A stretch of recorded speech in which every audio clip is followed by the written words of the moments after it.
Hello வணக்கம், இது உங்கள் சிவி ஜோன். எல்லாரும் எப்படி இருக்கீங்க? இன்னைக்கு பார்த்தீங்கன்னா தரமான சூப்பரான 5வது வாரத்தோட 4வது நாள் நைட் ஓட் ரிசல்ட்ஸ் பார்க்க போகிறோம். அதுக்கு முன்னாடி பார்க்குற எல்லாரும் நம்மளோட சேனலை சப்ஸ்கிரைப் பண்ணிட்டு பாருங்க. இந்த வீடியோக்கு ஒரு லைக் தட்டி விடுங்க, மறக்காம லைக் தட்டி விடுங்க. இந்த வீடியோக்கு பார்க்கலாம் எவ்வளோ லைக்ஸ் வருது அப்படின்னு. இப்போ வாங்க அந்த வீடியோக்குள்ள போகலாம். அதுக்கு முன்னாடி பார்த்தீங்கன்னா சூப்பராக வந்துட்டு பிரியங்கா ஒரு சம்பவத்தை பண்ண போறாங்க. என்னன்னா வியானா வந்தால் எனக்கு வேணும், ஏன்னா வியானா வந்து 2 நாள் 3 நாளாக சூப்பராக வந்துட்டு அவங்களுக்கு நல்ல டிசிஷன் கொடுக்க. இப்போ வந்துட்டு ஏன் சாண்ட்ரா அங்கே வரணும், வியானா எதுக்கு வந்து அந்த டிபார்ட்மெண்ட் விட்டு போகணும் அப்படின்னு கேட்கும்போது வியானா எல்லாத்தையும் சொல்ல, ஓகே சாண்ட்ராவை நான் தூக்கிட்டு அந்த இடத்துல உன்னை நான் உட்கார வைக்கிறேன் அப்படின்ற மாதிரி பிரியங்கா சொல்லியிருக்காங்க. இது நடந்தால் செம்ம மாசம் இருக்கும், கேம் இன்னும் இன்ட்ரெஸ்டிங்காக போகும். ரெண்டாவது பார்த்தீங்கன்னா நம்மளுடைய விக்ரம் ரொம்ப அப்படியே கஷ்டப்பட்டு துக்கப்பட்டு துயரப்பட்டு பருத்துப்பட்டு எல்லா பட்டும் சேர்ந்து ஃபீல் பண்ணி எனக்கு இது செட் ஆகாதுங்க அப்படின்ட்டு அந்த பதவியை துச்சமாக துறக்க, அதை வந்துட்டு நம்ம சபரி எடுக்க, இப்போ வந்து சபரி வந்துட்டு அப்படியே தீயா பரவுற மாதிரி அப்படியே சுற்றி சுற்றி ரவுண்ட் அடிக்கிறாரு. ஆனாலும் வந்துட்டு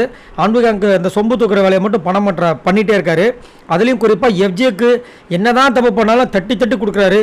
ஏன் நீங்கள் திருந்தவே மாட்டீங்களா நம்ம நிறைய பேர் கமெண்ட்ஸ் பண்ணுறாங்க. மூணாவது பார்த்தீங்கன்னா பிக் பாஸே வந்துட்டு ஃபர்ஸ்ட் டைம் வந்து சாரி கேட்குற அளவுக்கு ஆயிருக்கு. இன்னைக்கு டாஸ்க்கு ஒரே ஒரு சீக்கிரம் டாஸ்க் கொடுத்தேன், அதுக்குன்னு இப்படியாம கெஸ்ட்டை வந்து அசிங்கப்படுத்துவீங்க அப்படின்ற மாதிரி வந்துட்டு ஃபீல் பண்ணி ஒரு சாரியை கேட்டிருந்தார் பிக் பாஸ். ஸோ இதெல்லாம் பற்றி நீங்கள் என்ன நினைக்கிறீங்கன்றத சொல்லுங்க. இந்த வாரம் யார் வெளியே போகணும் மறக்காம சொல்லுங்க. இப்போ வாங்க அந்த அனாலிசிஸ் வீடியோக்குள்ள போகலாம். ஃபர்ஸ்ட் பிளேஸ்ல யாருக்கு அவரை பத்தி நம்மளுடைய கானவனத்து இருக்காரு. இவரால் ஓட்ஸ் வாங்கியிருக்காரு. அவரை பத்தி 1,48,486 ஓட்ஸ் வாங்கியிருக்காப்புல. Voting percentage 19.98. நான் நிறைய சொல்ல வேண்டிய அவசியமே கிடையாது. கானாவினத்துக்கு ஓட்டு வர்றது உண்மையிலேயே வந்துட்டு ரொம்ப வந்து அதிர்ச்சியாக தான் இருக்குது. ஏன்னா நல்லா வந்துட்டு ஃபெமிலியரானவங்க அவங்களுக்கே இவ்வளோ ஓட்டு கம்மியாக வரும்போது எப்படி இவருக்கு மட்டும் 1.5 லட்சம் வந்துருச்சு. இன்னும் நாளைக்கு ஒரு நாள் இருக்குது, அடுத்த நாள் இருக்குது, இன்னும் ஒன்றுமே புரியலையப்பா அப்படின்ற மாதிரி நிறைய பேருக்கு சந்தேகம் வரதான் செய்யுது. அதே மாதிரி ஆனால் நிறைய விஷயங்களில் வந்து முன்னேற்றங்கள் நம்ம கானாவினத்துக்கிட்ட இருக்குது. குறிப்பாக திவாகர் பக்கம் போகிறதே இல்லை. நேற்று மட்டும் வந்துட்டு ஒரு விஷயத்தை பண்ணார், அது கொஞ்சம் இரிட்டேட்டாக இருந்தாலும் இன்றைக்கெலாம் வந்து நிறைய சப்போர்ட் தான் பண்ணார், பார்க்கலாம். ஆனாலும் இந்த ஓட்டு கண்டிப்பாக வந்து இவருக்குடைய ஓட்டு மாதிரி தெரியல. உங்களோட கருத்தை சொல்லுங்கள். ரெண்டாவது பிளேஸ் பார்த்தீங்கன்னா கமருதன் இருக்காப்புல. இவர் எவ்வளோ ஓட்ஸ் வாங்கியிருக்காரு அவர் பார்த்தீங்கன்னா 88,022 ஓட்ஸ் வாங்கியிருக்காரு. ஓட்டிங் பர்சன்டேஜ் பார்த்தீங்கன்னா 11.84.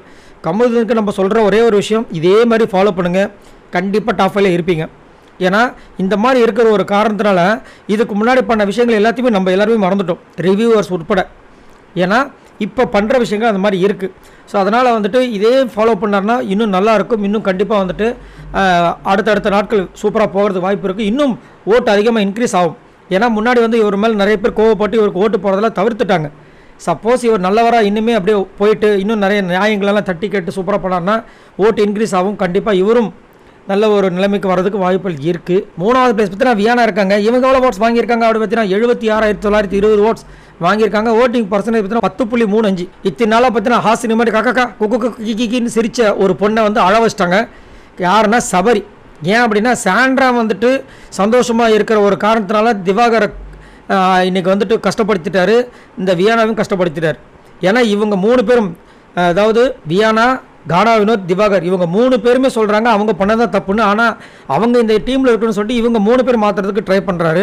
அதனால் வியானா ரொம்ப மனசு கஷ்டப்பட்டாங்க. பட் இருந்தாலும் வியானா தான் எனக்கு வேணும், பிரியங்கா ஒரு ஸ்டெப் எடுக்க போகிறாங்க, பார்க்கலாம் என்ன நடக்குதுன்னு. 4வது பிளேஸ் பார்த்தீங்கன்னா திவாகர் இருக்காரு. இவர் எவ்வளோ ஓட்ஸ் வாங்கியிருக்காரு அப்படி பார்த்தீங்கன்னா 70,179 ஓட்ஸ் வாங்கியிருக்காரு. ஓட்டிங் பர்சன்டேஜ் பார்த்தீங்கன்னா 9.44. மனுஷன் நல்லா வேலை செஞ்சுட்டு இருந்தார். அவருக்கு வந்து ஸ்டாச்சுன்னு ஒரு விஷயத்தை வந்துட்டு இந்த சபரி கொடுத்ததுனால இப்போ லைவ்ல பார்த்தீங்கன்னா பேசும்போது கூட உட்காந்து அப்படி தூங்கிட்டு இருக்காரு. பாவம், அவர் என்ன பண்ணுவார், அவருக்கு என்ன தெரியும், ரீல்ஸ் தெரியும்.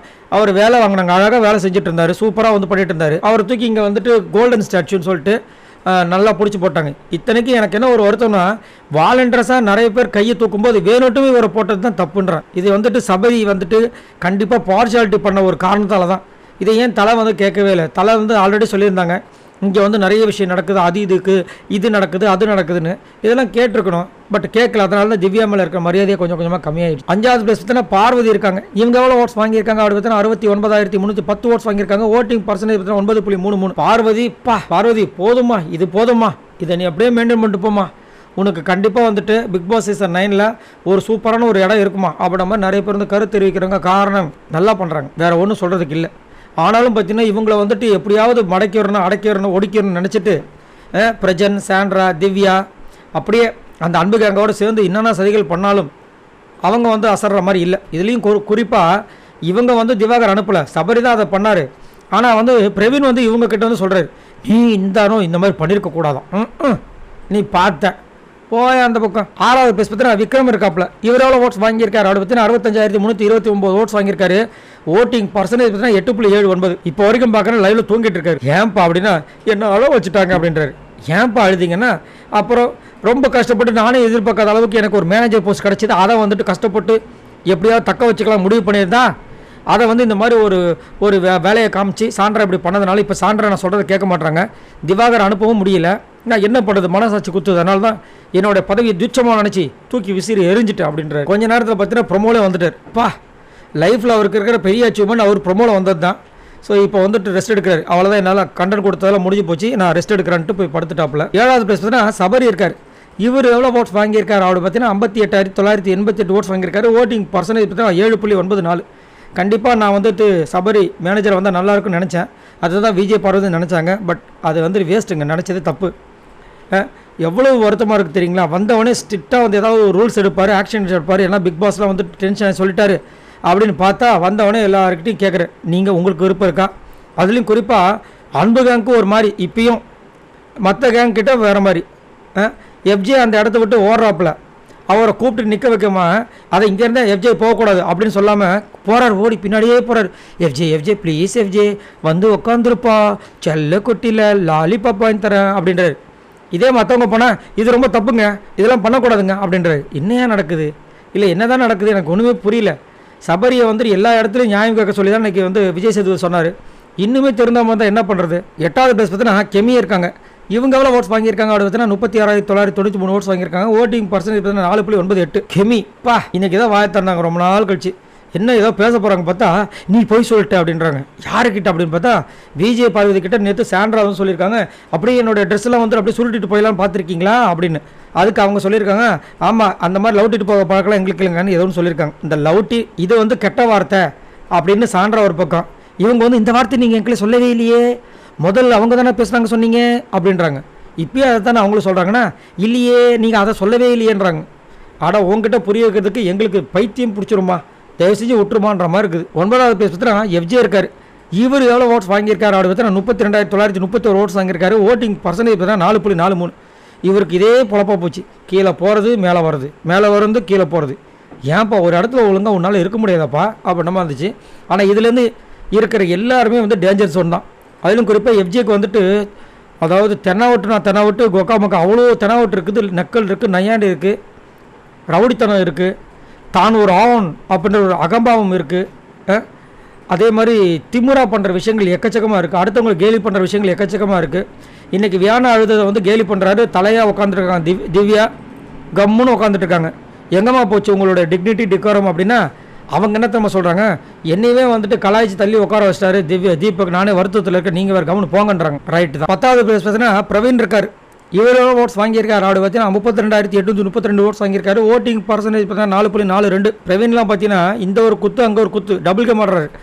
இப்போ விஜய் பார்வதி கிட்ட வந்துட்டு அப்படி நல்ல ஒரு மாதிரி நடிச்சு, நீ வந்துட்டு உனக்கு வந்து இந்த கேமுக்கு நான் ஃபேன் தெரியுமா, ஆனால் நீ இப்படி பண்ணியிருக்கூடாதான். என்ன பண்ணியிருக்கக்கூடாது கேட்டால் திவாகரை அந்த இடத்த விட்டு மாற்றிருக்க கூடாதான். இது தானே நானும் சொன்னேன்னு சொல்லிட்டு விஜய் பார்வதி சொன்னால் இல்லை அது ஓகே, ஆனால் நீ வந்து சபைக்கிட்ட ஃபைட் பண்ணியிருக்கணுன்றாரு. அங்கே உட்காந்து விஜய் பார்வதி ஃபுல்லாக கலாச்சிட்டு சபையில் இங்கே வந்துட்டு அப்படி நல்ல ஒரு மாதிரி வேஷம் போகிறது, இதெல்லாம் ஒரு பொழப்பா அப்படின்னு கேட்கணும்னு தோணுது. உங்களுக்கு தோணுச்சுன்னா கமெண்ட்ஸில் கொடுங்க. 11வது பிளேஸ் பார்த்தீங்கன்னா ரம்யா இருக்காங்க. இவங்க எவ்வளோ ஓட்ஸ் வாங்கியிருக்காங்க அப்படி பார்த்தீங்கன்னா 31,637 ஓட்ஸ் வாங்கியிருக்காங்க. ஓட்டிங் பர்சன்டேஜ் பார்த்தீங்கன்னா 4.26. ரொம்ப நாராசமான வார்த்தைகள் பேசக்கூடிய ஒரு பொண்ணு இந்த பொண்ணு ரம்யா. வாயை திறந்தாலே கூவம் ஆறு தான். இன்றைக்கி பார்த்தீங்கன்னா ஒன்றுமே இல்லை. நம்மளுடைய விஜய் பார்வதி எம்மா உட்காருதுன்னா அந்த சேரில் உட்காருமா, ரிசப்ஷனிஸ்ட்டு அந்த சேரில் உட்காந்துக்க, அங்கேருந்து கெஸ்ட்டு கேட்குறாங்க. ஒரு வாரத்தை தான் சொன்னாங்க. உடனே அந்த அம்மா கோவம் வந்துருச்சு. ஏன்னா திவ்யா கூட பேசிகிட்டு இருந்தாங்க போல இருக்குது. கோவம் வந்து என்ன சொல்கிறாங்க, 2 நாளாக நான் படனே ஏன் கேட்கல, அப்போ நான் பேசாமல் இங்கேயே உட்காந்துக்கிறேன், இங்கேயே சோறு கொடுங்க, இங்கேயே ஆகி போயிட்டு கழுவுறதுக்கு தண்ணி கொடுங்க, நான் கழுவிக்கிறேன். அவ்வளோ அழகான வார்த்தை இல்லை, சொல்கிறதுக்கு ஒன்றும் இல்லை. 12வது பிளேஸ் பார்த்தீங்கன்னா துஷார் இருக்கார். இவர் எவ்வளோ ஓட்ஸ் வாங்கியிருக்காரு அப்படி பார்த்தீங்கன்னா 31,539 ஓட்ஸ் வாங்கியிருக்காங்க. ஓட்டிங் பர்சன்டேஜ் பார்த்தீங்கன்னா 4.24. ஸோ துஷார் இன்றைக்கி பார்த்தீங்கன்னா 2 சண்டை, பெரிய சண்டை, எல்லாமே திவ்யா கூட தான். அதில் பாவம் மனுஷன் கொஞ்சம் கோவத்தில் வந்துட்டு பேசும்போது வாயிலேருந்து எச்சி வந்துருச்சு. ஒரு மேனேஜ் இல்லை அப்படின்னு சொல்லிட்டு திவ்யா போட்டு கலாச்சி விட்டாங்க. பாவம் தண்ணி வச்சுருந்தான். இன்னொரு இடத்துல பார்த்தீங்கன்னா துஷார் ஏதோ ஒரு ஆர்வ குழாயில் நேற்று பேசியிருந்தேன், அதை வந்து கெஸ்ட்டுக்கிட்ட அப்படியே போட்டு கொடுத்துட்டாங்க திவ்யா. இதெல்லாம் ஒரு பொழப்பா, இதுதான் உங்கள் டிக்னிட்டியாம்மா, டெக்கோரமாம்மா அப்படின்ற மாதிரி தோணுது நம்மளுக்கு கேட்கணுன்னு. பட் இதெல்லாம் விஜய் சேதுபதி அவர்கள் கேட்டால் நல்லாயிருக்கும். சரி, இவங்க எல்லாரும் மொத்தமாக வாங்கின ஓட்ஸ் இது வரைக்கும் பார்த்தீங்கன்னா 7,43,166 ஓட்ஸ் வாங்கியிருக்காங்க.